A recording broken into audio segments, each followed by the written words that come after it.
రాణి అబ్బక్క ఈ పేరు మీరు ఎప్పుడన్నా విన్నారా? మనకు ఇటువంటి పేర్లు కానీ ఇటువంటి మహాత్ములు కానీ అంటే గొప్ప గొప్ప వాళ్ళ గురించి కానీ వినే భాగ్యం మన పాఠ్యపుస్తకాల్లో అయితే సాధారణంగా లభించదు. కానీ రాణి అబ్బక్క గురించి కర్ణాటకలో వెళ్ళి అడిగితే చాలామంది చెప్తారు. కర్ణాటకలో ఉన్న తులునాడు ప్రాంతానికి చెందిన ఒకప్పటి మహారాణి రాణి అబ్బక్క అన్నమాట. ఉల్లాల్ అనే ప్రాంతాన్ని రాజధానిగా చేసుకొని, అంటే మంగళూరు దగ్గర ఉంటుంది ఇది ఉల్లాల్ అనేది. ఈ ఉల్లాల్ అనే తీర ప్రాంతంలో ఉన్న నగరాన్ని రాజధానిగా చేసుకొని రాణి అబ్బక్క ఒక కర్ణాటకలో తులునాడులో ఒక సంస్థానాన్ని కొనసాగించేదన్నమాట. అయితే మామూలుగా బ్రిటిష్ భారతదేశం మీదకి వచ్చి మనల్ని పరిపాలించిన యూరోపియన్ తెల్లదొరలు ఎవరు అంటే మనకు బ్రిటిషర్సే గుర్తొస్తారు. కానీ బ్రిటిషర్ల కంటే చాలా దశాబ్దాల ముందే డచ్ వాళ్ళు రావడం జరిగింది. ఈ డచ్ దేశం వాళ్ళు వచ్చి ఇక్కడ కర్ణాటక, కేరళ తీర ప్రాంతాల్లో వ్యాపారాల కోసం అని వచ్చి డచ్ ఈస్ట్ ఇండియా కంపెనీ అనేది కూడా ఉండేది. బ్రిటిష్ ఈస్ట్ ఇండియా కంపెనీ లాగా డచ్ ఈస్ట్ ఇండియా కంపెనీ కూడా ఉండేది. దాని ద్వారా భారతదేశాన్ని ఆక్రమించుకునే ప్రయత్నం చేశారు. అటువంటి సమయంలో రాణి అబ్బక్క 4 దశాబ్దాల పాటు, అంటే దాదాపు 40 ఏళ్లకు పైగా పోర్చుగీస్ వాళ్ళని అడ్డుకుంటూ ఒక ఏమంటారు ధీర వనితగా చరిత్రలో నిలిచిపోయిందనమాట. రాణి అబ్బక్క ప్రక్రియ చూస్తే యుద్ధంలో ఆమె వాడిన పద్ధతులు కానీ, ఆమె చూపిన ప్రతిభ కానీ, లేకపోతే ఆమె సాహసం కానీ మనల్ని ఆశ్చర్యపరుస్తాయి అనమాట.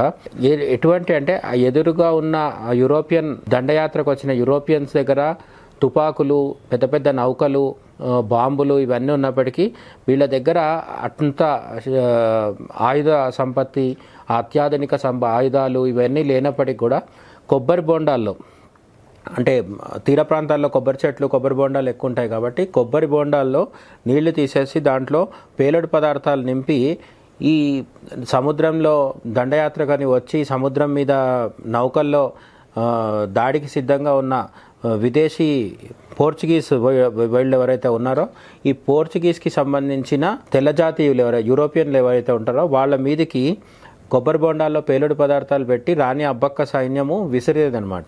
అట్లా విసిరినప్పుడు ఒకసారి రాణి అబ్బక్క చేసిన దాడికి 500 పోర్చుగీస్ నౌకలు ఒకేసారి దగ్ధమైపోవడం జరిగిందనమాట. ఈ విధంగా ఆమె దాదాపు 4 దశాబ్దాల పాటు పోర్చుగీస్ వాళ్ళు భారతదేశంలో కాలు పెట్టకుండా ఆపడం వల్ల 16వ శతాబ్దంలో ఇదంతా జరిగింది. ఇదంతా జరుగుండకపోతే బ్రిటిషర్ల కంటే ముందే యూరోప్ నుంచి వచ్చిన ఇతర దేశాల తెల్లదొరలు ఎవరైతే ఉన్నారో వాళ్ళ బారిన పడిపోయేది. రాణి అబ్బక్క అని ఆమె లేకపోయి ఉంటే మన దేశం ఇంకా ఒక దాదాపు 50 లేదా 100 అంతకంటే ఎక్కువ సంవత్సరాల ముందే బానిసత్వంలోకి వెళ్ళిపోయి మగ్గిపోవాల్సి వచ్చేది. కానీ రాణి అబ్బక్క అనే ఒక ధీర వనిత, మామూలుగా ఈమె 16వ శతాబ్దంలో ఉంది. ఆ సమయంలో భారతదేశంలో స్త్రీలను అణిచేశారని, కనీస మానవ హక్కులు ఉండేవి కాదని, ఇలాంటి రకరకాల దుష్ప్రచారాలు కూడా చాలామంది మేధావులుగా చెలామణి అయ్యేవాళ్ళు చేస్తుంటారు. కొంత స్త్రీలను అణచివేయడం జరిగిన మాట వాస్తవమైనప్పటికీ మన పాఠ్యపుస్తకాల్లో చెప్పినట్టుగా పూర్తి నెగిటివ్ క్లైమేట్ మాత్రమే ఉండేది అనేది అబద్ధం. 16వ శతాబ్దంలోనే రాణి అబ్బక్క లాంటి గొప్ప గొప్ప స్వాతంత్ర సమరయోధులు, ఈమెను అందుకే first women freedom fighter of India అని కూడా అంటారనమాట. బ్రిటిషర్లు రాకముందే యూరోపియన్లతో పోరాడిన గొప్ప సాహసికురాలు.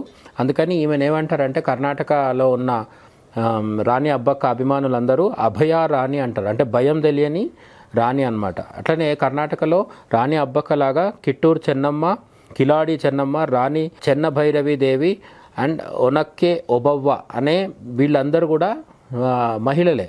వీళ్ళందరూ కూడా తమ తమ జీవిత కాలాల్లో శత్రువుల్ని ఎదుర్కొని తమ మాతృభూమిని రక్షించిన వీరవనితలు అన్నమాట.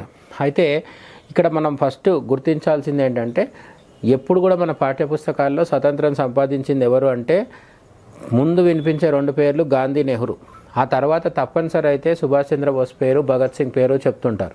మిగతా వాళ్ళందరికీ తగ్గాల్సినంత ప్రాధాన్యత దక్కలేదని మనం చెప్పుకోవాలి. అయితే దక్షిణ భారతదేశానికి వస్తే ఎంతసేపు కూడా బ్రిటిషర్లతో పోరాడింది టిప్పు సుల్తాన్, ఆయన గొప్ప స్వతంత్ర సమరయోధుడు అని చెప్తారు. ఆయన బ్రిటిషర్లతో పోరాడడం కోసం ఫ్రెంచ్ సపోర్ట్ తీసుకున్నాడు.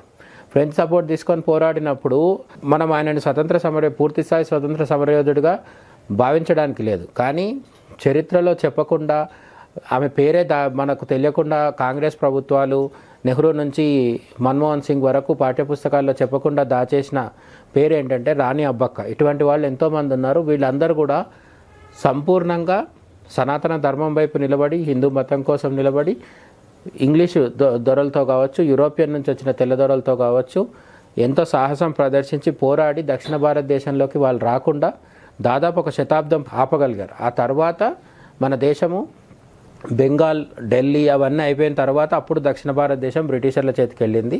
చెన్నై ముందుగా బ్రిటిషర్ల చేతిలో పడడం జరిగింది. రాణి అబ్బక్క లాంటి వాళ్ళు లేకపోతే మనం బానిసత్వంలో ఇంకొక 100 ఏళ్ళు బగ్గిపోవాల్సి వచ్చేది.